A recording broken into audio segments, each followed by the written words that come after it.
اللہ تبارک و تعالی اس دنیا کے اندر بہت سارے لوگوں کو منصب اور مقام عطا فرماتا ہے۔ بہت سارے لوگ ایسے ہوتے ہیں جنہیں اللہ تبارک و تعالی زندگی میں بڑے بڑے مواقع عطا کرتا ہے۔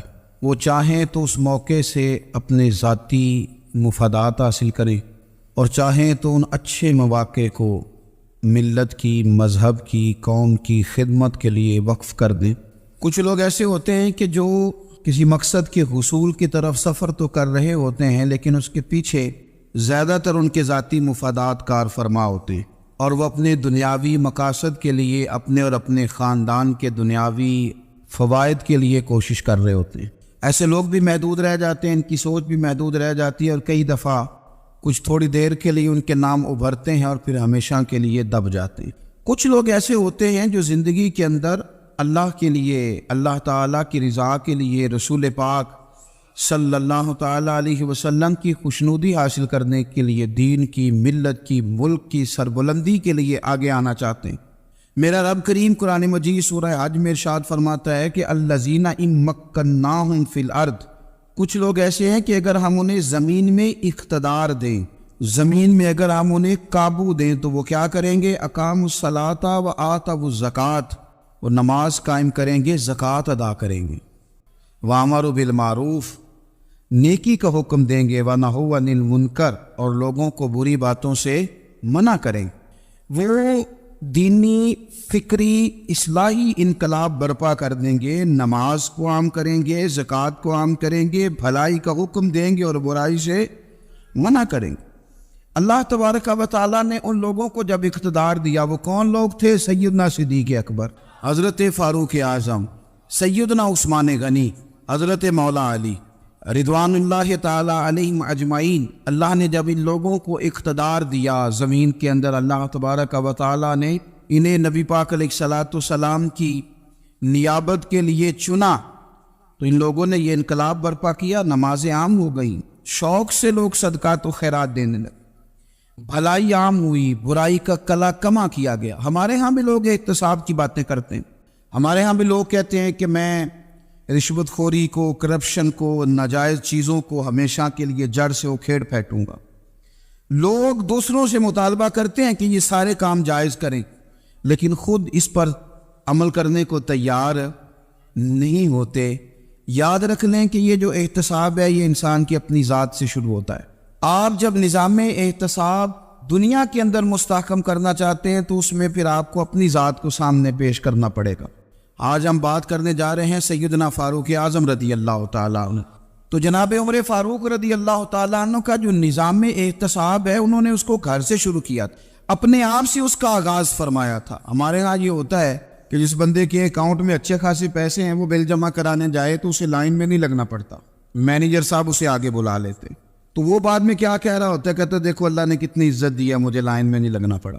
بھائی لائن میں لگنا تو آپ کا یہ تھا کہ آپ سمجھتے ہیں کہ سارے مسلمان ہیں، مومنین ہیں، برابر ہیں، تو میں کسی کو تکلیف میں مبتلا نہ کروں۔ جب آپ آگے چلے گئے تھے تو آپ نے بہت سارے لوگوں کا حق مارا تھا، وہ لائن میں جو لگے ہوئے تھے ان کا وقت لمبا ہو گیا تھا۔ آپ نے تو اپنے آپ کو احتساب کے لیے پیش ہی نہیں کیا، بلکہ آپ نے کہہ دیا کہ جناب میرا تو رتبہ اعلیٰ ہے، لہذا یہ میرا حق بنتا تھا، مجھے تو استحکام ملنا چاہیے تھا۔ یہاں بہت سارے لوگوں نے اپنے حق میں چیزوں کو اور رنگ میں پیش کیا۔ سیدنا فاروق اعظم رضی اللہ تعالیٰ عنہ نے اس نظام احتساب کو اپنے گھر سے شروع فرمایا۔ حضرت عمر فاروق رضی اللہ تعالیٰ عنہ اپنے بچوں سے فرمایا کرتے تھے کہ جب میں حکم لوگوں کو کروں گا نا، اپنی رعایا کو، مسلمانوں کو میں کوئی حکم دوں گا تو تمہیں پہلے اس پر عمل کرنا پڑے گا۔ آپ فرمایا کرتے تھے یاد رکھنا، لوگ تمہیں اس طرح دیکھیں گے، لوگ اس طرح تمہیں دیکھیں گے جس طرح گوشت کھانے والا پرندہ گوشت کو دیکھا کرتا ہے۔ چیل گوشت کھاتی ہے تو کیا کبھی اس کو پیغام بھیجنا پڑا ہے کہ تو آجا یہاں گائے مر گئی ہے، بھینس مر گئی ہے؟ خود بخود اس کی نظر ہوتی ہے، وہ پہنچ جاتی۔ جناب عمر فرمانے لگے میرے گھر والوں، میرے بیٹوں، میری بیٹیوں، میری اہلیہ، لوگ تمہیں اس طرح دیکھیں گے جس طرح گوشت کھانے والے پرندے دیکھتے ہیں، لہذا میں جب کسی کو عمل کروں تو پہلے تمہیں اس پر عمل کرنا پڑے گا جب میں کسی کو حکم دوں۔ آپ فرمانے لگے یاد رکھنا، اگر تم نے میرا حکم نہ مانا تو غیروں نے حکم نہ مانا تو انہیں ایک سزا ملے گی، اور اگر میرے گھر والوں نے نہ مانا تو ڈبل سزا ملے گی، تم پر ڈبل سختی کی جائے گی کہ تم نے میری بات کیوں نہیں مانی۔ یہ نظام احتساب ہے۔ ہم نہ دوسروں کے بچوں کا گلا کاٹ کے اپنے بچوں کی خوشیاں لینا چاہتے ہیں، ہم چاہتے ہیں کہ دوسروں کے بچوں کے حصوں کا مال میرے گھر میں آ جاتا ہے۔ کچھ لوگوں کی سیاست چل جاتی ہے، کچھ لوگوں کا فریب اور فراڈ کام کر جاتا ہے، لیکن وہ گھر روشن نہیں ہوتے۔ ان گھروں میں پیسہ ہوتا ہے پر قرار رخصت ہو جاتا ہے، ان گھروں میں آسانیاں اور وسعتیں تو آ جاتی ہیں لیکن ایک دوسرے کا احترام ختم ہو جاتا ہے۔ سیدنا فاروق اعظم رضی اللہ تعالیٰ عنہ کا یہ طریقہ تھا کہ وہ اپنے بچوں پر سختی کرتے۔ آپ ہمارے ملک میں یہ نظام ہے، موجودہ حکمران ہو یا ان سے پچھلے، بچے سب کے ملک سے باہر رہتے ہیں، یہاں رہتے ہیں تو محلات میں، باہر جاتے ہیں تو بڑی بڑی آسائشوں میں۔ ان کے بچوں کے لیے قانون بھی الگ سے ہیں، قاعدے بھی الگ سے ہیں، اور ہمارے ملک کے اندر تو ایک باقاعدہ پروٹوکول کا سسٹم ہے، اس سسٹم سے گزر کر بڑے بڑے لوگ چلنا پسند کرتے ہیں۔ ہمارے زمانے میں بھی کچھ چیزیں سرکاری ہوتی ہیں خالص، لیکن عجیب نظام ہے نا، ہر چیز کا کرایہ بڑھ جاتا ہے، سرکاری دکان کا نہیں بڑھتا۔ باقی دکانیں 5-6 سال کے لیے ملتی ہیں، سرکاری دکان پہ آپ قبضہ کرنا چاہیں تو پورے 100 سال کے لیے مل جاتی ہے، چونکہ یہ عام عوام کی پراپرٹی ہے تو اس کے ساتھ جو مرضی کو سلوک کرے۔ ایک سرکاری چراگاہ تھی جس کے اندر جانور چرا کرتے تھے، ہمارے یہاں بھی پنجاب میں کچھ جگہیں ہوتی ہیں تو ہم لوگ کہتے ہیں شام لاٹ ہے، سرکاری چراگاہ میں جانور چرا کرتے تھے۔ حضرت عمر فاروق رضی اللہ تعالیٰ عنہ کے صاحبزادے سیدنا عبداللہ ابن عمر رضی اللہ تعالیٰ عنہ نے بھی ایک اونٹ خرید لیا، تو سب لوگوں کے جانور سرکاری چراگاہ میں چرتے تھے، آپ نے بھی اپنا جانور وہاں چرنے کے لیے کھانے پینے کے لیے چھوڑ دیا۔ وہ جب اونٹ آیا تو پتلا تھا، کچھ دنوں کے بعد وہ فربا ہو گیا، طاقتور ہو گیا، موٹا تازہ ہو گیا۔ حضرت سیدنا عبداللہ ابن عمر رضی اللہ تعالیٰ عنہ نے بیچا تو وہ ڈبل قیمت سے بھی زیادہ کا بکا، کیونکہ پہلے دبلا پتلا تھا، اب موٹا تازہ فربا ہو گیا۔ حضرت سیدنا فاروق اعظم رضی اللہ تعالیٰ عنہ کو پتہ چلا تو بلایا، فرمایا پتر اونٹ بیچ دیا ہے؟ ابا جی بیچ دیا ہے۔ فرمایا کتنے کا خریدا تھا؟ اتنے کا۔ بیچا کتنے کا؟ ڈبل قیمت بتائی۔ فرمایا اس طرح کر کے اصل رکھ لے اور جو اوپر ملی ہے مجھے دے دے۔ حضور آپ نے کیا کرنی ہے؟ فرمایا میں سرکاری خزانے میں جمع کروں گا۔ حضور کیوں؟ فرمایا اس لیے کہ تیرا اونٹ سرکاری جگہ پہ چرا کرتا تھا، وہ گھاس سرکاری جگہ سے کھاتا تھا۔ حضور سب کے کھاتے؟ حضرت عبداللہ ابن عمر کہنے لگے سب کے کھاتے ہیں۔ آپ فرمانے لگے تو سب میں شامل نہیں ہے، تو امیر المومنین کا بیٹا ہے، تجھے میں یہ حق نہیں دے سکتا، تیرے اوپر تھوڑی سختی زیادہ کی جائے گی، تجھے یہ حق نہیں ملے گا۔ تو اپنے اونٹ کو چونکہ سرکاری چراگاہ میں چرایا کرتا تھا، لہذا تجھے وہ جو اصل رقم یاد جمع کرانی پڑے گی۔ ہمارے تو بچے پہلی بات تو یہ ہے کہ بات ہی نہیں سنتے، یہ سب کے بچوں کی بات کر رہا ہوں، ٹیچر کے بچے ہوں، سیٹھ کے بچے ہوں، پیر کے بچے ہوں، امام صاحب کے بچے ہوں، کسی کے بچے ہوں، پہلے تو سنتے نہیں، اور اللہ خیر کرے اگر آپ کوئی سنانا چاہیں تو فوری طور پر وہ ہوم منسٹری کے پاس پہنچ جاتے، ان کی اماں ان کی وکیل بن جاتی، آپ کہہ ہی کچھ نہیں سکتے، حالات رخ بدل جاتے۔ اس کا نقصان یہ ہوتا ہے کہ ان کو تراشا نہیں جا سکتا، ان کو ہیرے نہیں بنایا جا سکتا، ان کے اوپر کچھ ایسی میل کچیل چڑھ جاتی ہے جو بڑی عجیب و غریب ہوتی۔ اور کچھ لوگ ایسے ہوتے ہیں جو خرابی کرنے میں بھی اپنا کردار ادا کرتے ہیں، خرابی کرنے میں، اور بڑے لوگوں سے منسلک ہونے کے لیے لوگ رستے تلاش کرتے ہیں، رستے۔ میں چونکہ چیزوں کا مطالعہ کرنے کا بڑا شوقین ہوں، تو میری والدہ داخل تھی کئی سال پہلے ہسپتال میں، تو مجھے اس ہسپتال میں کچھ دن رہنا پڑا، ایک پرائیویٹ ہاسپٹل تھا، تو اس میں انہوں نے جگہ جگہ لکھ کے لگایا تھا ملازمین کو بخشیش نہ دیں، ہم ان کو بڑی اچھی معقول تنخواہ دیتے ہیں، سیلری بڑی عمدہ ہے، تو لوگ بخشیش نہ دیں۔ میں نے جو مینجمنٹ کے لوگ تھے ہاسپٹل کی، ان میں سے ایک سے میں نے کہا کہ اگر کوئی بندہ اپنی خوشی سے دینا چاہے تو آپ نے بڑا موٹا لکھ کے لگایا برائے مہربانی ان کو بخشیش نہ دیں۔ اس نے بڑی قیمت، سادہ آدمی تھا پر میری بڑی اس نے مجھے بات بتائی، مجھے نفع ہوا۔ کہنے لگے مولوی صاحب جب کچھ امیر لوگ ہسپتال میں مریض لے کے آتے ہیں تو وہ صفائی والے کو پہلے ہی 500 روپیہ دکھا لیتے ہیں آتے ہی، پھر وہ جیسی آواز دیتے ہیں صفائی والے فٹافٹ اندر آتے ہیں، ان کا کمرہ صاف کرتے ہیں۔ تو سارے تو بیچارے اتنے مالدار نہیں ہوتے کہ آتے ہی پہلے کام والے کو 500 دیں۔ پھر نقصان کیا ہوتا ہے کہ یہ جن کی ذمہ داری ہے بہت ساری ڈیوٹیاں کرنے کی، یہ ڈیوٹی نہیں کرتے، یہ پلٹ کے ان کے طرف دیکھتے ہیں جن کے گھر سے سالن صحیح آتا ہے، ادھر ان کی توجہ زیادہ ہو جاتی ہے، جو نوٹ ان کو زیادہ دکھاتے ہیں، جو پھل لے کے آتے ہیں تو آدھا ان کو دیتے ہیں۔ تو ہم یہ کہتے ہیں یہ کام ہی نہ کرو، یہ اپنی تنخواہ پہ کام کریں تاکہ ہر آنے والے کا درد سمجھیں، ہر ایک کو یکساں یہ سروسز فراہم کریں۔ تو ہم یہ کام کرتے ہیں، ہم ایم پی اے کے اور کسی سے ہمارا تعلق نہ بنے تو ہم جناب اس کے ڈرائیور سے ہی تعلق بنا لیتے ہیں، ہم وہ جو آپریٹ کرنے والا ہوتا ہے ٹیلی فون اسی سے بڑا تعلق بناتے ہیں, اس کو مٹھائی کا ڈبہ جلدی پہنچا دیتے. تو اسی طرح سے بڑے لوگوں کی اولادوں کو بگاڑا جاتا ہے. حضرت عاصم بن عمر رضی اللہ تعالیٰ عنہ, یہ سیدنا فاروق اعظم کے بیٹے تھے, مصر گئے تو لوگوں کو پتا چلا حضرت عمر کے بیٹے آئے. لوگوں نے تحفے دیے, بڑی بڑی چیزیں آپ کو دی, حضرت عمر کا بیٹا آیا, بڑے گفٹ دیے. تو صاحبزادے واپس آئے تو ان کے پاس بڑے تحائف تھے. سیدنا عمر فاروق رضی اللہ تعالیٰ عنہ نے دیکھا تو فرمایا ادھر لانا تحفے. کہا بھائی لوگوں نے مجھے دیے ہیں. فرمایا تو نے کیوں بتایا تھا کہ میں امیر المومنین کا بیٹا ہوں؟ کہا حضور ان کو ویسے ہی پتا چل گیا. فرمانے لگے پتر یہ تحفے تمہیں اس لیے ملے ہیں کہ تم امیر کے بیٹے ہو, یہ تحفے تمہارا حق نہیں, چونکہ تمہیں اس کرسی کی وجہ سے ملے ہیں اور یہ کرسی مسلمانوں کی ہے, لہذا یہ حق بھی مسلمانوں کا ہی ہے. یہ لا سارے مال غنیمت میں جمع کیے جائیں. آپ اپنے گھر سے جب احتساب شروع کرتے ہیں, اپنے گھر سے, اور یہ یاد رکھیں یہ جو لوگ آتے ہیں آپ کے بچوں کو نوازنے کے لیے, یہ انہیں خراب کرتے ہیں, بگاڑ پیدا کرتے ہیں, یہ عجیب و غریب سی چیزوں میں مبتلا کر دیتے ہیں, بچوں کا نقصان ہوتا ہے کل کلام. پھر جو شاپر اچھا لے کے آئے پیر صاحب کے بچے ذرا اس سے پیار سے ملتے ہیں, نقصان ہو جاتا ہے, یہ دستے نگر ہو جاتے ہیں, یہ لوگوں کی طرف جیتے ہیں, دوسروں پہ ڈیپینڈ کرنے لگتے ہیں. حضرت ابو موسیٰ اشعری رضی اللہ تعالیٰ عنہ نے پہلے تو ایک قلین بڑا سونا تھا, تو آپ نے حضرت عمر کے گھر بھیج دیا کہ چلو ان کے گھر میں ان کی اہلیہ بچھا لیں گی. کہیں سے تحفہ آیا. پھر وہ جس کمرے میں مال غنیمت اور خزانہ رکھا جاتا تھا اس کی صفائی کر رہے تھے تو ایک دینار مل گیا. تو وہ دینار بچے سارے جا رہے تھے, تو ان میں سے حضرت عمر کے ایک بیٹے کو چھوٹے کو بلایا اور بلا کے کہا پتر یہ دینار لے لو. حضرت عمر نے دیکھا کہ بیٹے کے ہاتھ میں دینار بھی ہے اور گھر میں قالین بھی ہے. ایک موقع پہ وہ قالین گیا, ایک موقع پر بچے کو ایک دینار دیا. تو حضرت عمر اپنی اہلیہ سے پوچھنے لگے یہ کہاں سے آیا قالین؟ کہا جناب ابو موسیٰ اشعری رضی اللہ تعالیٰ عنہ نے بھیجا ہے. بیٹے سے پوچھا دینار کہاں سے آیا؟ کہا مجھے انہوں نے ہی دیا ہے. آپ نے وہ دینار بھی لیا اور قالین بھی لیا اور اس کو لپیٹا اور جناب ابو موسیٰ اشعری کو بلایا, اور اتنے سخت ناراض تھے.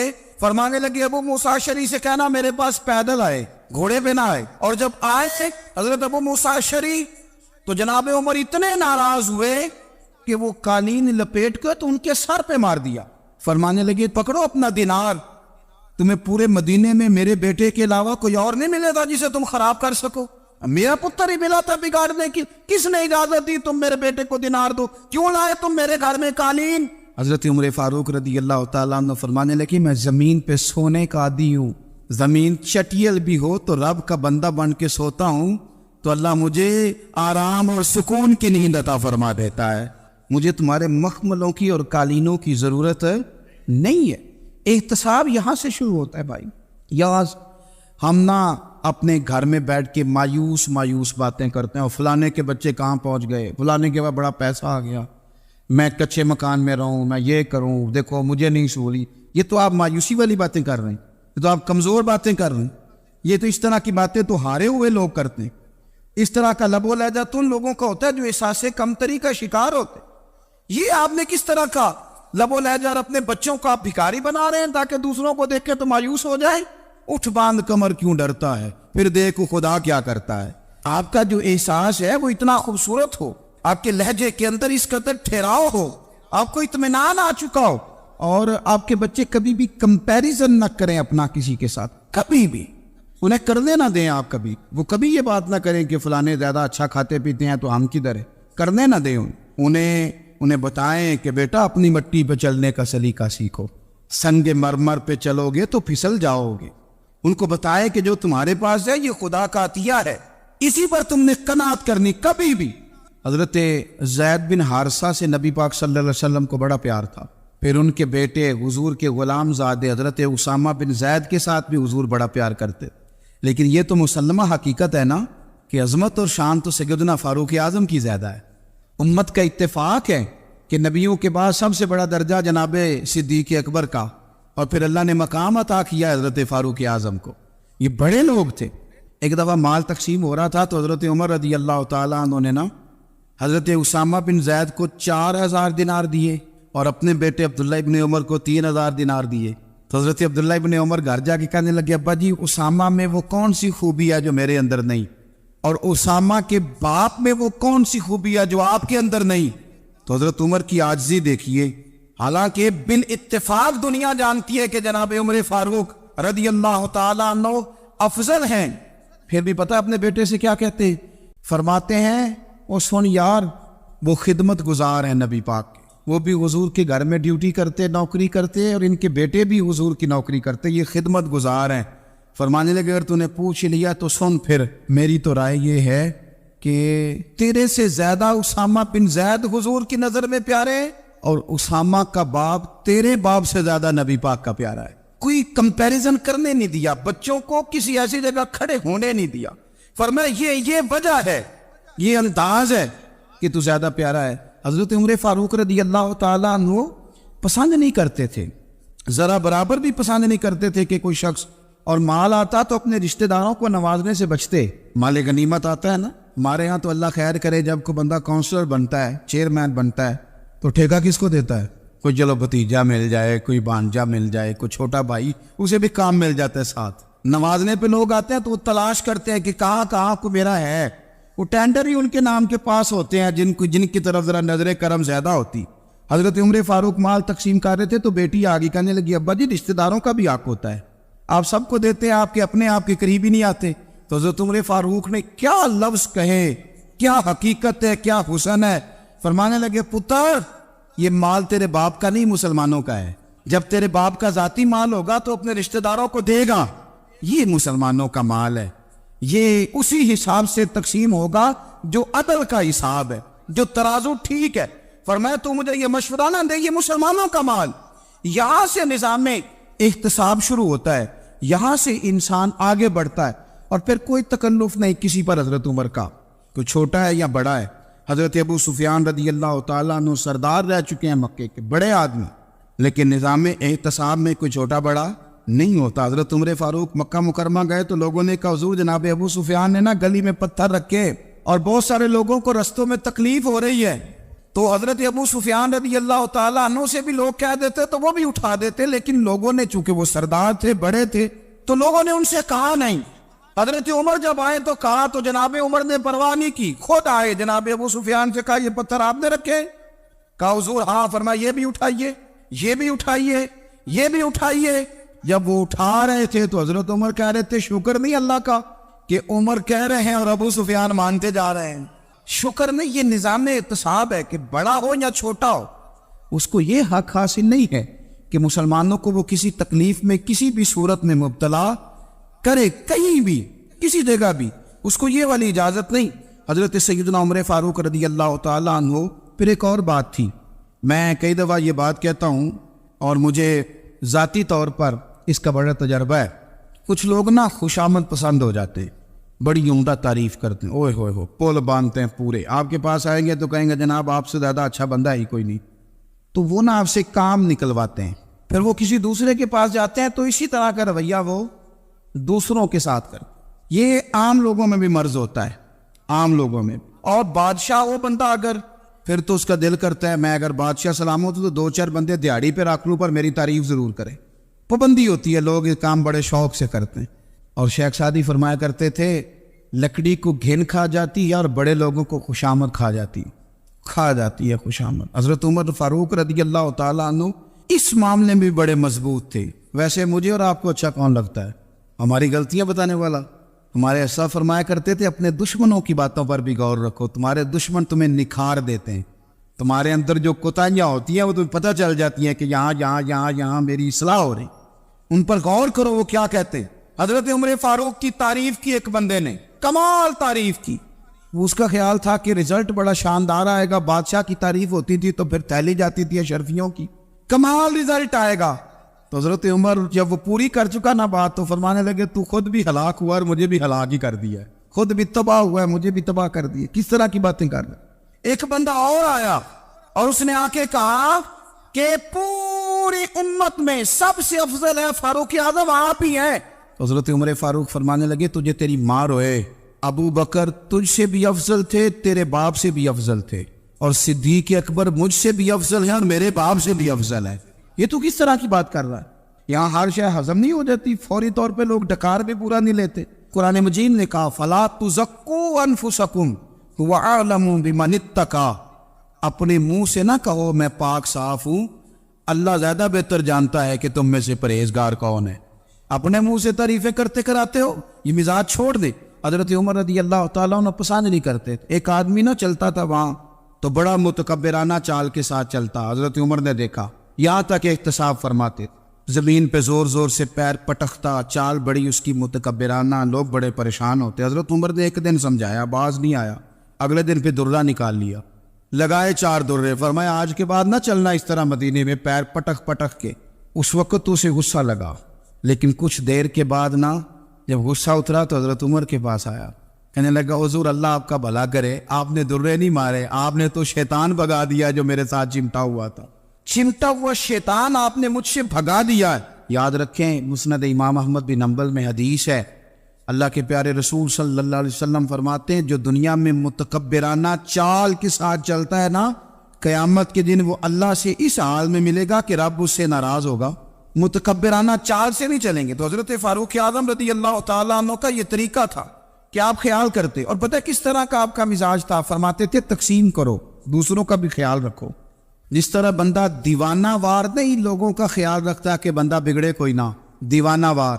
کچھ لوگ تبلیغ کرتے ہیں رسمی، اور کچھ لوگ ایسے ہوتے ہیں جو لوگوں کی اصلاح میں دیوانے ہو جاتے، ان کی خواہش ہوتی ہے یہاں بھی بندہ ٹھیک ہو جائے، یہاں بھی بندہ ٹھیک ہو جائے، یہاں بھی بندہ ٹھیک۔ کچھ لوگ کڑی نگرانی کرتے ہیں کہ انسان بگڑنے نہ پائے۔ حضرت عمر فاروق رضی اللہ تعالیٰ عنہ نا گوشت والی دکان کے پیچھے جا کے بیٹھ گئے کئی دنوں تک۔ وہ کہنے لگا حضور یہاں کیا ہے؟ فرمایا تو اپنا کام کرنا۔ گوشت والی دکان پہ بیٹھے، کام کر اپنا، نگرانی کرنے لگے حضرت عمر۔ پھر آپ نے نا وہ بندے پکڑ لیے، کون؟ جو 2 دن مسلسل گوشت خریدنے آئے، پکڑ کے کھڑا کر لیا۔ فرمایا تو کل بھی گوشت لینے آیا تھا؟ حضور ہاں۔ فرمایا آج پھر کھائے گا؟ حضور جی۔ تو آپ فرمانے لگے کیا تیرے محلے سے غربت ختم ہو گئی ہے؟ تیرے رشتہ دار سارے پیٹ بھر کے کھاتے ہیں، تو 2 دن گوشت لینے آتا ہے۔ فرمایا آج کے بعد مسلسل گوشت لینے آیا تو درے سے ماروں گا، خبردار یہ کام نہ کرنا۔ یہاں تک نظام احتساب کا جب خیال رکھا جائے پھر حالات بگڑا نہیں کرتے، پھر وہ قابو میں رہا کرتے۔ حضرت عمر فاروق رضی اللہ تعالیٰ عنہ اس ترتیب کے ساتھ اصلاح کرتے، اس ترتیب کے ساتھ۔ سیدنا فاروق اعظم رضی اللہ تعالیٰ عنہ کی ایک بات آخر میں عرض کرنی ہے، وہ میں بھی اپنے اوپر لاگو کروں، آپ بھی غور کریں۔ حضرت عمر فاروق رضی اللہ تعالیٰ عنہ نے نا خط لکھا حضرت ابو موسیٰ اشعری کو۔ آپ فرمانے لگے یاد رکھنا جو گورنر، جو امیر اپنے رب کریم کی فرما برداری کرتا رہتا ہے نا، اس کی رعایا بھی اس کی فرما برداری کرتی، اور جو لوگ اپنے رب کریم کی فرما برداری چھوڑ دیتے ہیں پھر جنہوں نے ان کی فرما برداری کرنی ہوتی ہے وہ ان کی فرما برداری چھوڑ دیتے۔ آپ نے سپہ سالاروں کو خط لکھے تھے، فوج کے جو جرنیل تھے، کمانڈو تھے، ان کو خط لکھے تھے، فرمایا جو سپاہی نماز نہیں پڑھتا اسے فوج سے نکال دو، اور ساتھ لکھا تھا یاد رکھو جو رب کا وفادار نہیں وہ ہمارا کیسے ہو سکتا ہے، نکال دو ان لوگوں کو، فوج سے الگ کر دو۔ ہم آج جو بے پناہ پریشان ہیں، ہمارے بچے بات نہیں مانتے، شاگرد بات نہیں مانتے، ہم شکوے کرتے ہیں، بیعت بھی بڑھ گئی۔ ادب کے ساتھ میں گزارش کروں گا بڑوں کی بارگاہوں میں، جو میری طرح کے بڑے بنے ہوئے ہیں، بزرگوں سے نہیں بات کرتا، ان سے میں کہوں گا کہ ہمیں ایک دفعہ اپنے اوپر بھی تو غور کر لینا چاہیے، کہیں ایسا تو نہیں ہے کہ ہم جب تک اللہ تعالیٰ کے فرما بردار تھے، جب تک ہم تقوی کے معیار پر تھے، ہماری بات ماننے والے ہماری بات مان رہے تھے، کہیں ایسا تو نہیں کہ ہم اس معیار سے ہل گئے ہیں تو اب جو ہمارے فرما بردار تھے وہاں سے ہل گئے۔ حضرت عمر رضی اللہ تعالیٰ عنہ فرمایا کرتے تھے کہ لوگوں کو عجب میں مبتلا نہیں ہونا چاہیے، خود پسندی کا جو ماحول ہوتا ہے اس سے لوگوں کو ہمیشہ نکلنا چاہیے۔ حضرت عمر کے ایک صاحبزادے نے کنگھی کر لی، اچھا لباس پہن لیا تو درہ مارا جناب عمر نے، تو آپ کی بیٹی کہنے لگی ابا یہ تو بالکل جائز ہے، اچھے کپڑے پہننا، اچھا لباس پہننا اور سر میں کنگھی کر لینا، اس پر درہ کیوں مار دیا؟ تو آپ فرمانے لگے بیٹا یہ خود پسندی میں مبتلا ہونے لگا تھا، یہ اپنے آپ کو بہت بھلا سمجھنے لگا تھا، اس کا خیال تھا کہ میں ہی ہوں، میرے علاوہ کوئی نہیں، یہ اس مقام پہ جا رہا تھا جہاں اس کی تربیت رک جاتی، اس لیے درہ مارا ہے۔ ایک دفعہ حکومتی معاملات کے اندر آپ کی اہلیہ نے مشورہ دینا چاہا، بڑے کام بیویاں نہیں کرتی، بڑے بڑے معاملات میں مداخلت نہیں کرتی۔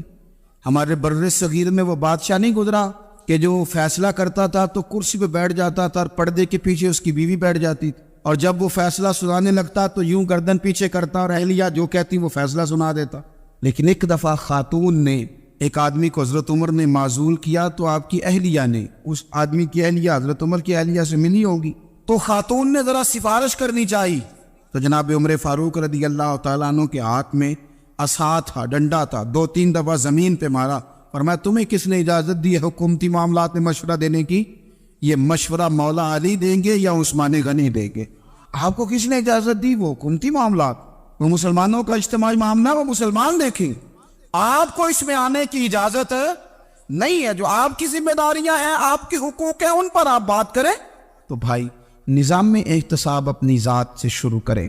ہماری اولادیں، ہمارے بچے، وہ باہر سے انہوں نے زیادہ اثر نہیں لیا، ہم نے انہیں بتایا ہے کہ ہم بڑے غریب ہیں، ہم بڑے مجبور ہیں، ہم تو بڑے کمزور ہیں، ہماری تو سنتا کوئی نہیں، یہ تو امیروں کا ملک ہے، اس میں تو فلانے کو اہمیت حاصل ہے۔ ان باتوں نے ہمارے بچوں کو کمزور کیا ہے، ان باتوں نے ہمارے بچوں کے دلوں میں احساس کمزوری پیدا کیا ہے۔ آپ ان کو جینا سکھائیں، آپ ان لوگوں کو بتلائیں کہ رب کریم نے جو تمہارے لیے بہتر سمجھا وہ تمہیں اپنے فضل سے بڑا عطا فرمایا ہے۔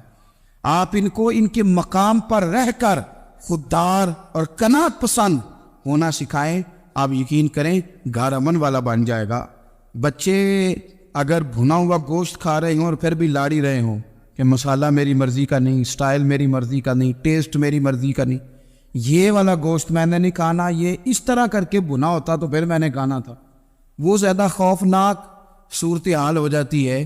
لیکن اگر ابا جی، اماں جی، گھر والے کھیتوں میں کام کر رہے ہوں اور بچے اچار کے ساتھ روٹی لے کے جائیں اور بننے پہ بیٹھ کے، پھٹے پہ بیٹھ کے وہ پھر کھانا شروع کریں، اور جب وہ اچار آئے اور وہ ایک دوسرے کو کہیں کہ آج تو 2 کلے ہو گئے میرے کام کے، اس دفعہ تو دیکھنا ہماری فصل کتنی شاندار ہوگی، ایک دوسرے کو دیکھ دیکھ کے وہ ہنسی اور مسکرائے اور ان کی باتوں میں لذت ہو، اور پھر وہ کہیں کہ آم بڑے اچھے مل گئے تھے، دیکھو اچار کتنا سونا آ گیا ہے، دیکھو یہ کہ کس قدر زیادہ اچھا ٹیسٹ ہے، تیل بھی بڑا اچھا ہے، گل بھی بڑے وقت پہ گیا ہے۔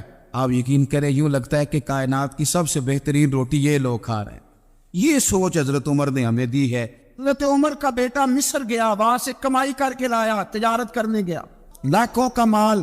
کون سا باپ ہے دنیا میں جس کا بیٹا باہر سے پیسے لے کے آئے تو ابا تفصیل پوچھے کہ بیٹا کہاں سے کمائے، کہاں سے لایا، کتنے ملے، کیوں آئے؟ کون سا باپ تفصیل پوچھتا ہے؟ ابا تو کہتا ہے لا صحیح، اور تعریفیں کرتا ہے میرا بیٹا بڑی کمائی کرتا ہے۔ کبھی پوچھا ہے اس سے کہ ڈیوٹی صحیح دیتا ہے کہ نہیں؟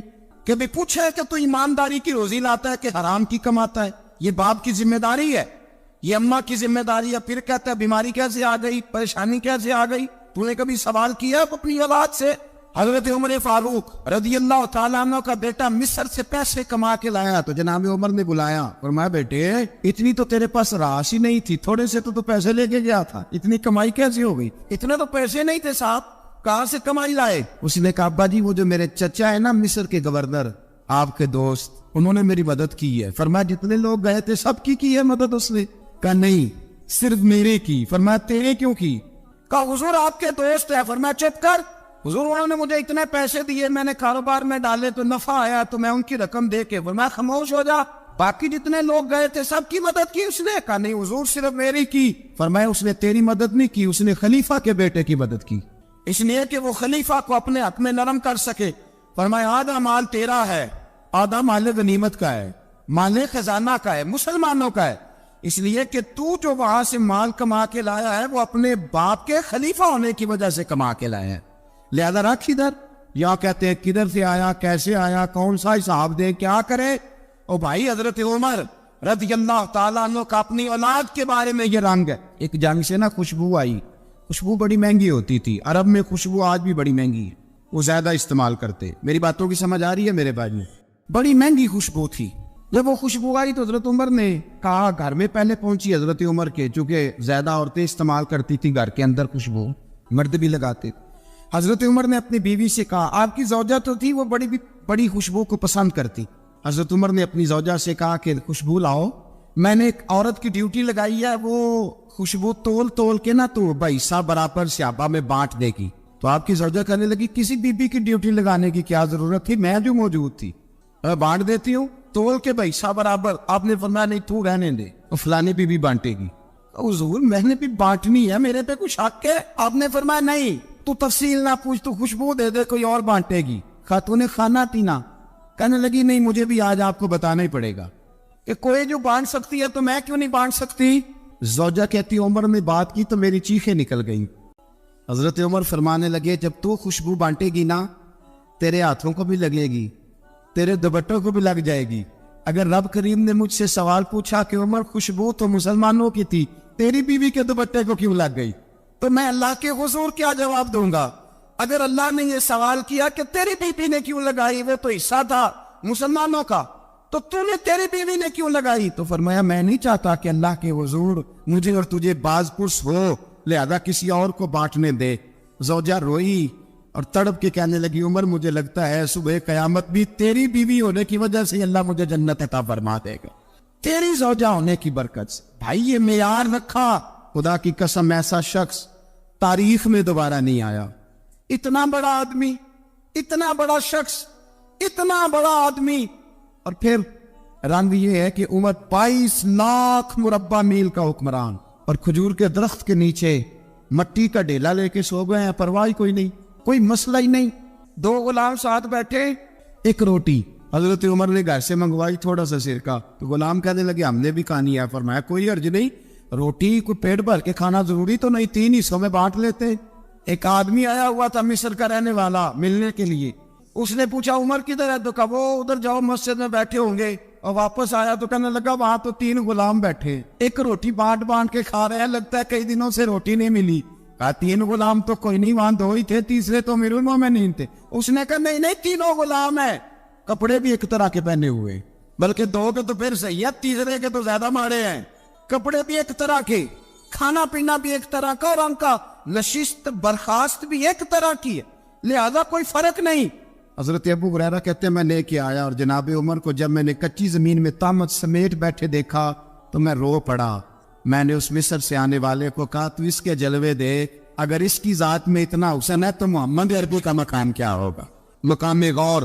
10 محرم کو لوگ دیگیں پکائیں گے نا, ہم بھی پکائیں گے انشاءاللہ, یہاں بھی پروگرام ہوگا. تو 10 محرم کو جو دیگ پکنی ہے تو ایسا نہیں ہو سکتا کہ 1 محرم کو حضرت عمر کے نام کی بھی کوئی پک جائے. اگر امام حسن حسین کے نام کی دیگیں پکے تو جو امام حسن حسین کے سے پیار کرنے والے, جو امام حسن حسین سے, ہم لوگوں نے بھی عجیب رٹا اپنایا ہے نا, ہم لوگ بات کا ایک پہلو دیکھتے ہیں دوسرا نہیں دیکھتے. حضرت امام حسن اور حسین کو بھی نبی پاک نے شہید کہا, اور جناب عمر کو بھی رسول اللہ نے خود شہید فرمایا. فرمایا شہید ہے, خود فرمایا اپنی زبان سے کہ یہ شہید ہے, خود میرا عمر شہید ہے. تو ان کے نام کی دیگ نہیں پکنی چاہیے, اس طرف نہیں ہماری توجہ ہونی چاہیے. اور اہل بیت نبوی, یہ بات میں پہلے بھی کرتا ہوں, آج پھر کرنا ضروری سمجھتا ہوں. اہل بیت کا پیار سن لو کان کھول کے, اہل بیت کا پیار اگر ہمیں کسی نے سکھایا ہے تو سیدنا عمر فاروق نے سکھایا ہے. اہل بیت نبوت کی محبت اگر کسی نے سکھائی ہے تو کس نے سکھائی ہے؟ بول کے بتائیے. حضرت عمر نے. اہل بیت کا پیار ہمیں حضرت عمر نے بول کر کے سکھایا ہے. بھائی یاد رکھے, کسی کی طاقت نہیں تھی دم مارنے کی حضرت عمر کے سامنے, طاقت ہی نہیں تھی. کیسر و کسرا کانپ جاتے تھے, جرأت ہی نہیں کرتے تھے حضرت. اور ہمارے تو تعلقات بڑے ہیں نا غیروں سے. حضرت ابو موسیٰ اشعری رضی اللہ تعالیٰ عنہ فرماتے ہیں میرا منشی عیسائی تھا, وہ کاتب کہتے تھے وہ لوگ, میرا حساب کتاب عیسائی تھا. تو فرماتے ایک دن میں نے وہ سارا حساب کتاب لین دین کے حضرت عمر کو دکھائے تو فرمانے لگے جس میں لکھے ہیں اس کو بلاؤ. کہنے لگے وہ ضرور مسجد نہیں آ سکتا.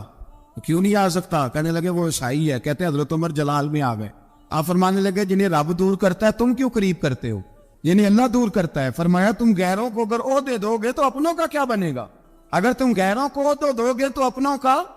ہم نے غیروں کو عہدے دیے تو دیکھا نا اپنے کس طرح کاٹے جا رہے ہیں. غیروں کو جو عہدے دے دیے, جرانے سارے غیروں سے روز دعویٰ ہوتا ہے چین ہمارا سجن ہے, چین ہمارا دوست ہے. او بھائی دوست ہے تو اس سے کہو نا کہ برما تو تمہاری ایک چھوٹی سی ریاست ہے, چین کے بغیر تو وہ سانس بھی نہیں لے سکتا. اس کو کہو نا اس حکومت پہ دباؤ ڈالے.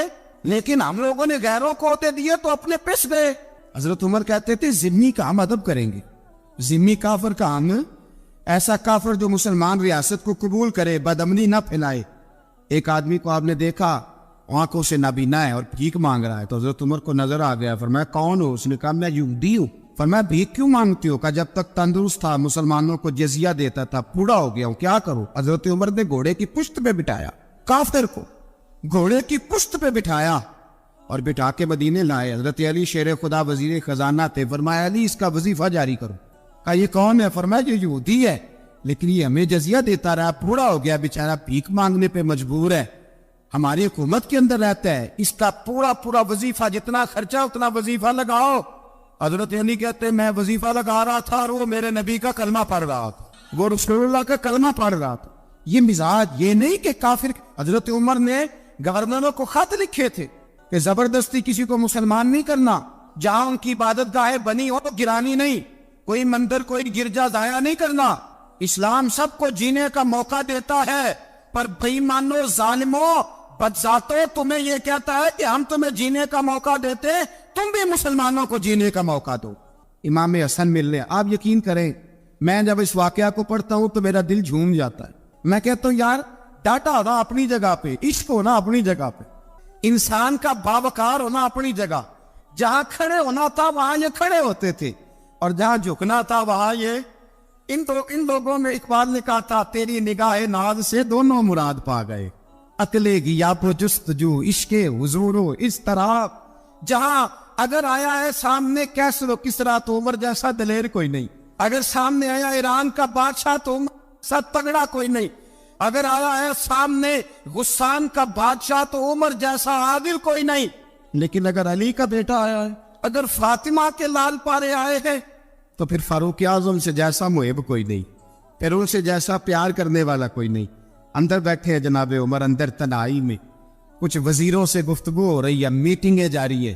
آپ کے بیٹے ملنے آئے جناب عبداللہ ابن عمر, ابا جی ملنے آئے. بات ٹھہرو, بات کر رہا ہوں, کوئی نہ اندر آئے.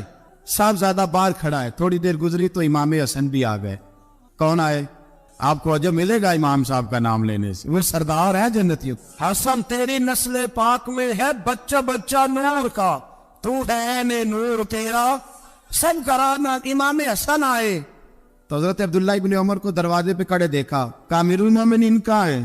کہنے لگے حضرت عمر کے بیٹے. کہنے لگے وہ اندر بیٹھے, کچھ میٹنگ ہو رہی ہے, اور انہوں نے کہا کوئی اندر نہ آئے, لیکن آپ جانا چاہے تو چلے جائیں.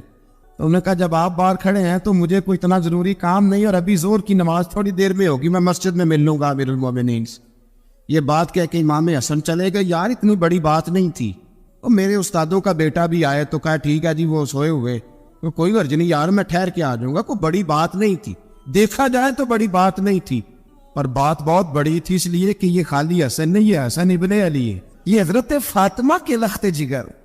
حضرت عمر باہر نکلے, عبداللہ ابن عمر سے پوچھا کوئی آیا تو نہیں؟ تو کہا حضور امام حسن آئے تھے.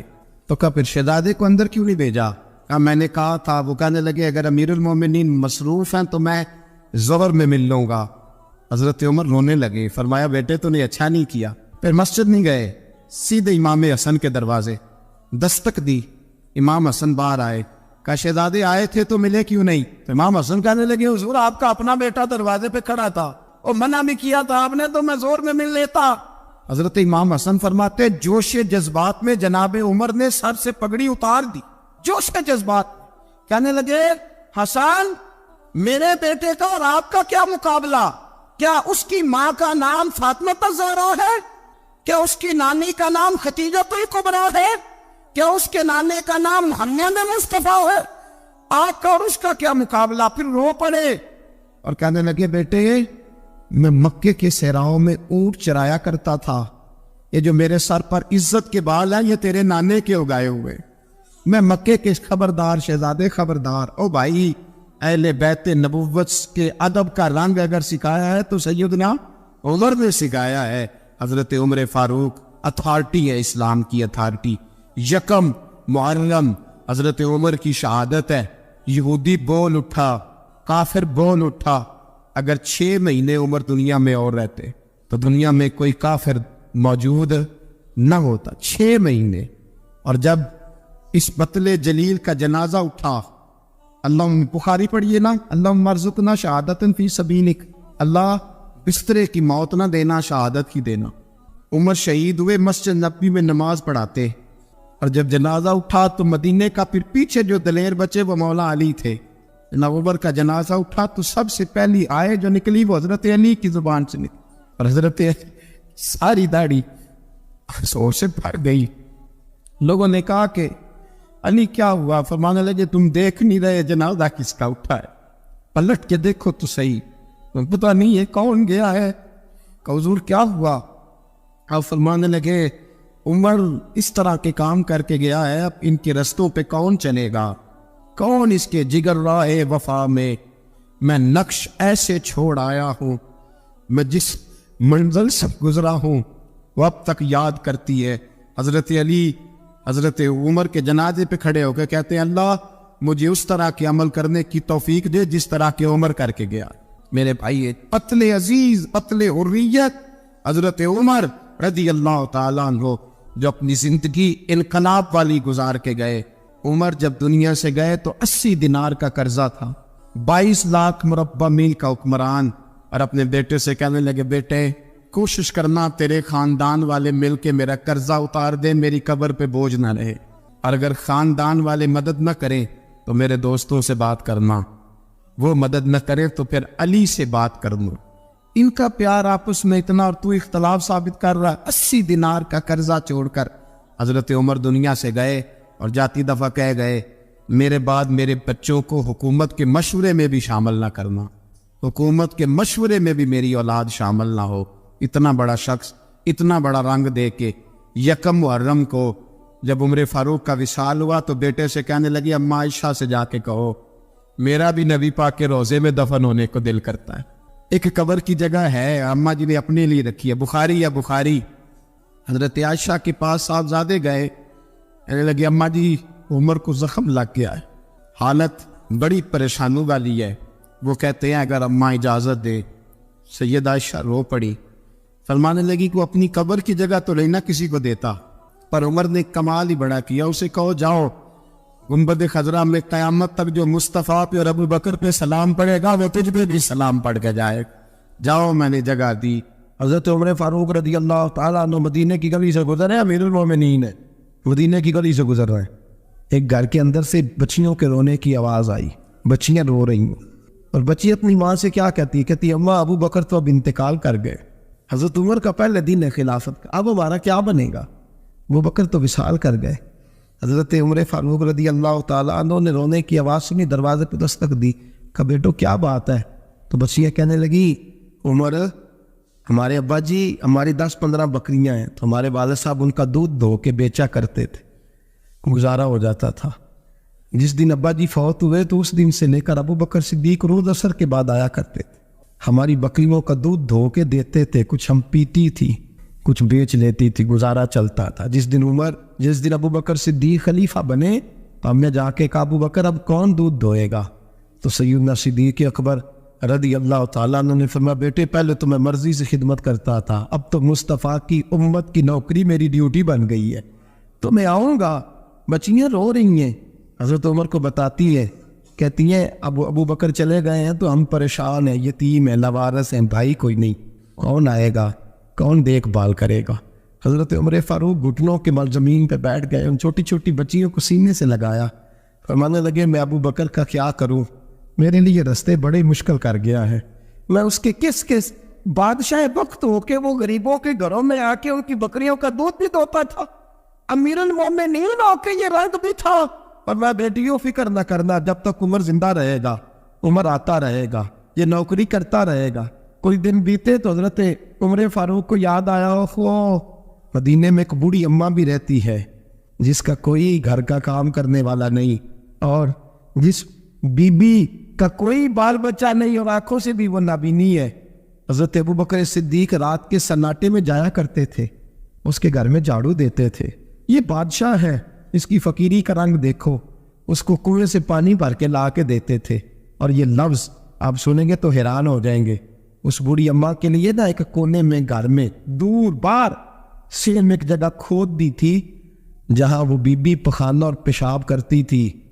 امیر المومنین حضرت ابو بکر صدیق رات کو جاتے تھے اور اس کا وہ پخانہ وہاں سے اٹھا کے باہر پھینک کے آیا کرتے تھے۔ اس عورت نے پیغام بھیجا کہ عمر سے کہو میری بھی ڈیوٹیاں تو نہیں سر انجام دینی ہے۔ عمر فاروق ساری رات کام کرتے، سناٹا گہرا ہوتا، جھاڑو دبایا ہے بغل میں، اور عمر فاروق نکلے ہوئے اس بی بی کے گھر میں جھاڑو دیا جا رہا ہے۔ حضرت انس بن مالک فرماتے ہیں میں نے آخری عمر میں بھی اس بوڑھے عمر کو دیکھا ہے، اس بڑھاپے میں بھی میں نے اس شخص کو دیکھا ہے کہ جب وجود کمزور ہو گیا، داڑھی سفید ہو گئی، لیکن پھر بھی اس کا انداز نہیں بدلا۔ اس نے ساری زندگی بادشاہی میں فقیری کر کے گزار دی، یہ پھر بھی کسی کے گھر میں جھاڑو دیتا ہے، کسی کی بکریوں کا دودھ دھوتا ہے، یہ کسی غریب میرے دوست یہ۔ اور جب سیدنا فاروق اعظم رضی اللہ تعالیٰ عنہ خطبہ دینے بیٹھتے تو کپڑے پھٹے ہیں، پیبند لگے ہیں، مزاج سادہ ہے، بڑا مال آیا ہے، بڑا مال، لیکن تقسیم کر دیا۔ اور یہی انداز آگے اپنے گورنروں کو دیا۔ حضرت سعید بن عامر رضی اللہ تعالیٰ عنہ آپ کے گورنر ہیں، حمص کے گورنر ہیں۔ جب لسٹ آئی نا غریبوں کی، حضرت عمر نے کہا کہ حمص کے جتنے غریب لوگ ہیں ان کی لسٹ بنا کے بھیجو، ان کو چندہ لگانا ہے۔ تو 17ویں 18ویں نمبر پر حضرت سعید بن عامر کا نام بھی آ گیا، گورنر صاحب کا۔ تو حضرت عمر نے سوچا شاید کوئی اور سعید بن عامر ہے، فرمانے لگے یہ کون ہے؟ جس کی ڈیوٹی لگائی تھی اس سے کہنے لگے یہ سعید کون ہے؟ تو کہا حضرت جی ہمارے صوبے کا گورنر۔ تو فرمایا اس کی لسٹ فقیروں میں؟ فرمانے لگے پتہ نہیں آپ نے کیا رنگ بھر کے بھیجا ہے، مہینہ مہینہ یہ شخص درختوں کے پتے کھا کے گزارا کر دیتا۔ کہ یہ میں فرشتوں کی کہانیاں نہیں سنا رہا آپ کو، میں آپ کو جنات کی جہار میں بالا کی باتیں نہیں، اس دھرتی پہ بسنے والے، اس دھرتی پہ وقت گزارنے والے میرے رسول پاک کے تیار کردہ ہیروں کی باتیں عرض کر رہا ہوں۔ حضرت عمر گئے ایک دفعہ، کہا مجھے بتاؤ تمہارا گورنر کیسا ہے؟ تو حمص کے لوگ کہنے لگے ہمیں اپنے گورنر سے 4 شکایتیں۔ کون کون سی؟ کہ پہلی بات تو یہ ہے کہ گورنر صاحب کو چاہیے فجر کے وقت آئے، یہ سورج نکل آتا ہے تو باہر آتے ہیں گھر سے، آپ کہہ کے تو دیکھیں کسی معمولی سرکاری ملازم سے بھی، پھر آپ دیکھیے آپ کا کیا بنتا ہے۔ کہا یہ سورج نکلتے وقت آتے ہیں۔ دوسری شکایت یہ ہے کہ دن کو ملتے ہیں رات کو نہیں ملتے۔ تیسری شکایت یہ ہے کہ مہینے میں ایک دن ملتے ہی نہیں گورنر صاحب۔ چوتھی شکایت ہے کہ روتے ہیں، کبھی کبھی اتنا روتے ہیں کہ بے ہوش ہو جاتے ہیں۔ حضرت فاروق اعظم نے کھڑا کر لیا، فرمایا سعید تیری شکایات آئینہ کا حضور حکم۔ فرمایا سنا ہے، پہلے تو فجر کے وقت آ جاتا تھا لوگوں کے مسائل سننے، اب تو سورج نکلتے وقت آتا ہے۔ کہا حضور بیوی بیمار ہو گئی ہے اور گھر میں نوکر تو ہے کوئی نہیں، تو میں سویرے اٹھتا ہوں تو پہلے ناشتہ بناتا ہوں، بچوں کو کھلاتا ہوں۔ اس عورت نے 35 سال میرے ساتھ وفا کی ہے، اب چارپائی پہ ہے تو میں اس کے منہ میں لقمے ڈالتا ہوں۔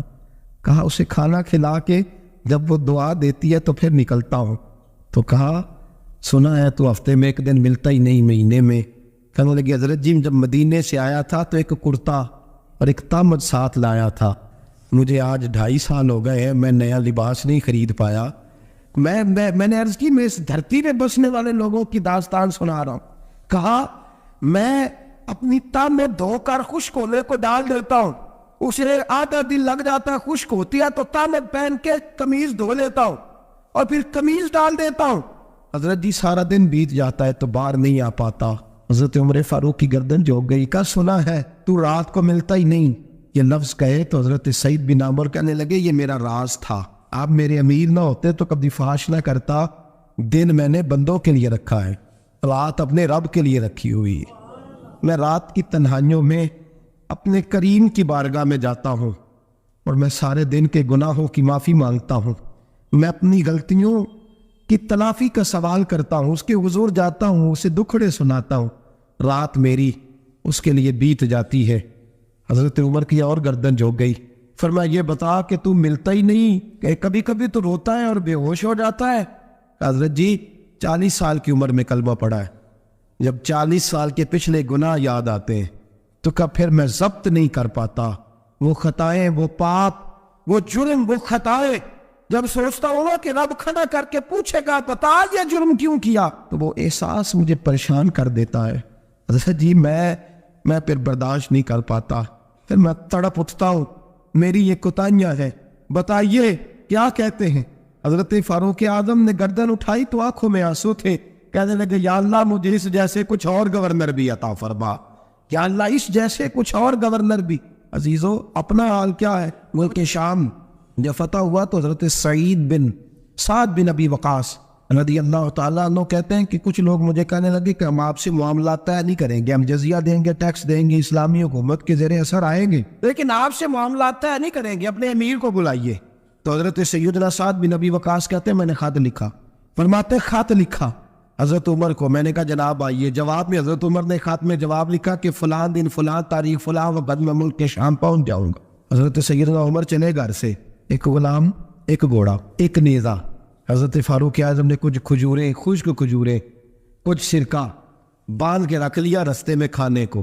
یہ بادشاہی میں فقیری ہو رہی ہے. لاکھوں مربع میل کا حکمران ہے، کروڑوں لاکھوں روپے پاس پڑے ہوئے ہو. وہ ساری چیزیں رکھ لی اور سیدنا عمر فاروق رضی اللہ تعالیٰ عنہ چلنے لگے. اب غلام سے کہنے لگے بھئی میرا گھوڑا ذرا ماڑا ہے، کمزور ہے، طے کر لیں اتنے میل تو گھوڑے پہ بیٹھے گا، میں پیدل چلوں گا. پھر اتنے میل میں گھوڑے پہ بیٹھوں گا، تو پیدل چلے گا. ملک کے شام پہنچنے کا وقت آ گیا. جب وقت آیا تو پیدل چلنے کی سواری حضرت عمر کی تھی، ان کی باری تھی پیدل چلنے کی، اور سواری پر سوار ہونے کی باری غلام کی تھی. تو یہ لوگ رشتے کرتے ہیں نا تو کرائے کی کار لے کے چلے جاتے ہیں. بعد میں وہ پوچھتے ہیں کہ تجھے تے کار تے آئے سو. ہم اپنے آپ کو بنانے کے لیے جھوٹی انا بھی خریدنی پڑے تو خریدنے سے ہم پرہیز. ہم جو بتاتے ہیں وہ ہم ہوتے نہیں، اور جو ہوتے ہیں وہ ہم بتاتے ہیں. حضرت سیدنا عمر فاروق رضی اللہ تعالیٰ عنہ سواری پہ غلام ہے، خود پیدل ہے. اور حال کیا ہے؟ بارش ہوئی تھی تو کچھ پانی کھڑا تھا چھوٹے چھوٹے جوہڑوں میں، چھوٹے چھوٹے تالاب بنے ہوئے تھے، پانی کھڑا تھا. تو حضرت عمر فاروق رضی اللہ تعالیٰ چمڑے کے جوتے پہنے، وہ جوتے دونوں اتار کے تو بغل میں دبا لیے. حضرت سعد بن ابی وقاص فرماتے ہیں اسی بغل میں نیزہ رکھ لیا اور تامت تھوڑا اونچا کر لیا کہ پانی سے چلنا ہے، اور غلام کو گھوڑے پہ بٹھایا ہے اور گھوڑے کی لگام پکڑی ہے تو یوں پیچھے رکھی ہوئی ہے. اور حضرت سیدنا فاروق اعظم رضی اللہ تعالیٰ عنہ آ رہے ہیں. غلام کہنے لگا حضور لوگ دیکھ رہے ہیں، مہربانی کریں بیٹھ جائیں. فرمانے لگے نہیں باری تیری ہے، تو ہی بیٹھے گا. اس نے کہا حضور نہیں وہ تو ٹھیک ہے، کوئی باری فرض تو نہیں نہ ہو گئی، آپ مہربانی کریں آپ آ جائیں، ذرا لوگ آ رہے ہیں. فرمایا تمہیں کہا تھا. غلام کہتا میں نے تیسری دفعہ کہا تو حضرت عمر نے جلال سے دیکھا، اور جناب عمر کا جلال تو زمین کانپنے لگ جاتی تھی. کہتے ہیں کہا حضور آپ آ جائیں، تو کہتے تجھے کہا ہے نا چپ کر کے بیٹھا رہے. کہتے ہیں میں گھوڑے پہ ہی کانپنے لگا. غلام اب حضرت سعد بن ابی وقاص کہتے ہیں سورج غروب ہو رہا تھا، شعائیں پانی میں پڑ رہی تھی. حضرت عمر پانی سے میں نے غور سے دیکھا تو دوڑا گیا. جا کے نا بچے نہیں مشورہ دیتے ابا جی کو، ابا جی انج نہیں کریدا، دور بدل گیا جے. کہتے میں دوڑا گیا اور جا کر کے حضرت سیدنا عمر فاروق کو کہا حضور مہربانی کریں، ٹھیک ہے آپ کی درویشی سے کون آگاہ نہیں، وزیر کھڑے ہیں، سفیر کھڑے ہیں، بڑے بڑے عمراء، بڑے بڑے ملکوں کے حکمران ہیں، آپ مہربانی کریں یہ تام ذرا نیچا کریں، اور جوتا پہن لیں، اگر خراب ہو گیا تو اللہ نیا بھی دے دے گا، اور مہربانی کریں ذرا غلام کو کہیں نیچے آ جائے. حضرت عمر کہنے لگے تمہیں کیا تکلیف ہے؟ کہا حضرت جی وہ وزیر مشیر کھڑے ہیں، یہودی ہیں، عیسائی ہیں، نجرانی ہیں، وہ بڑے بڑے مذاہب کے بڑے بڑے ملکوں کے، آپ کا بڑا نام سنا ہے. حضرت سیدنا سعد بن ابی وقاص فرماتے ہیں میرے ساتھ اتنا ترش رویہ حضرت عمر کا پہلے کبھی نہیں ہوا. کہتے ہیں ماتھے پہ شکن آیا اور کہنے لگا تجھے تیری مار ہوئے، ان 4 لوگوں کے لیے میں اپنے نبی کا طریقہ چھوڑ دوں، ان 4 دنیا داروں کے لیے نبی پاک کا طریقہ چھوڑ دوں.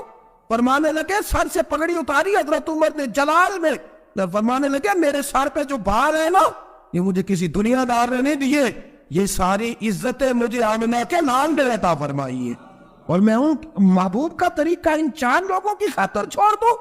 فرمایا قرآن کہتا ہے ان اللہ یامر بالعدل والاحسان، جب میں نے خود عدل کا تقاضا یہ رکھا ہے کہ کبھی وہ بیٹھے گا کبھی میں بیٹھوں گا، باری اس کیا تو میں کیسے بیٹھ جاؤں.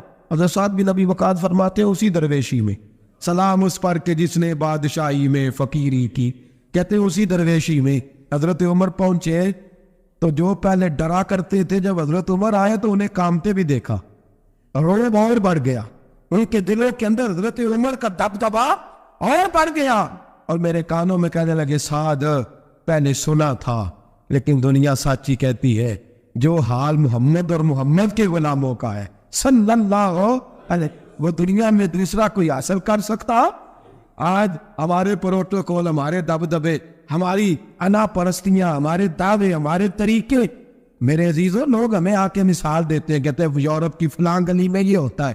میں نے کہا وہ گرد راہ کو نہیں پہنچ سکتے، یہ ساری چیزوں تو میرے مصطفیٰ کے غلاموں سے حاصل کی ہیں لوگ، ہم نے چھوڑ دی، غیروں نے اپنا لی. خدا را اپنی زندگی میں تبدیلی لائیں. درویشی، سادگی، بے تکلفی، یہ زندگی حسین ہوتی ہے، یہ زندگی سکون والی ہوتی ہے، یہ زندگی اچھی ہوتی ہے، یہ فرحت اور تازگی والی ہوتی ہے. اپنے آپ کو ان تکلیفوں اور آلائشوں میں مبتلا نہ کرے. اگر اللہ مال دے، عزت دے، دولت دے، اللہ تعالیٰ نفاست عطا کرے تو پھر اپنے آپ کو سادہ کریں، آزاد کریں، کھلی ہوئی کتاب بنا کے اپنے آپ کو رکھیں۔ مجھے ایک بچہ کہنے لگا حضرت جی جب بھی آتے ہیں آپ کہیں بیٹھے مل جاتے ہیں، ہم کسی کو لا کے کہتے ہیں جناب حضرت جی بڑے مصروف ہیں اور آپ یہاں آگ تاپ رہے ہیں جلا کے، مہربانی فرمائیں۔ میں نے کہا یار 2-4 دن تو بن سور کے بیٹھنا بندے کے لیے آسان ہوتا ہے، سارا دن ملمت سازی کر کے رکھنا اتنا آسان کام ہو تو ویسے بھی بندہ جو ہو وہ نظر آئے تو اس کے لیے زیادہ بہتر ہوتا ہے، جو ہو وہ دکھائی دے، وہ زندگی آسان ہو جاتی ہے، بہتر ہو جاتی ہے۔ اور ویسے بھی جو کھلی ہوئی کتاب ہوتی ہے اس میں لوگ مشکوک نہیں ہوتے، جو بندی ہوئی ہوتی ہے نا اس میں لوگوں کو خبر نہیں ہوتی کہ نہ جانے یہ کیا معاملہ ہے۔ میرے عزیزو اپنے آپ کو بے تکلف بنائے۔ بے تکلف سے مراد یہ نہیں کہ جیسے بے تکلفی ہم نے ایک غلط چیز کا نام بے تکلفی رکھ دیا ہے کہ جو آدمی بات بات پہ ٹھٹھا کرے، بات بات میں مذاق کرے وہ بے تکلف ہوتا ہے۔ یہ تو بے تکلفی اسلام اس کو پسند ہی نہیں۔ بے تکلفی سے مراد یہ ہے کہ جھوٹی انا نہیں بنائے، جھوٹے معاملات اپنے گرد نہیں اوڑے۔ اپنی اگر اللہ آپ کو بہت زیادہ مال و دولت دیتا ہے تو جتنا وہ مولانا رومی کہتے ہیں جتنا ٹہنی پہ پھل زیادہ لگتا ہے نا اتنی وہ ٹہنی جھک جاتی ہے، جو اکڑی ہوتی ہے سمجھو وہ خالی ہوتی ہے۔ اگر آپ پھلدار ہیں تو پھر آپ کو جھکے، پھر آپ کو با اخلاق ہونا چاہیے، با محبت ہونا چاہیے، پیار والا ہونا چاہیے۔ زندگی میں اس چیز کو ضرور اپنائیے۔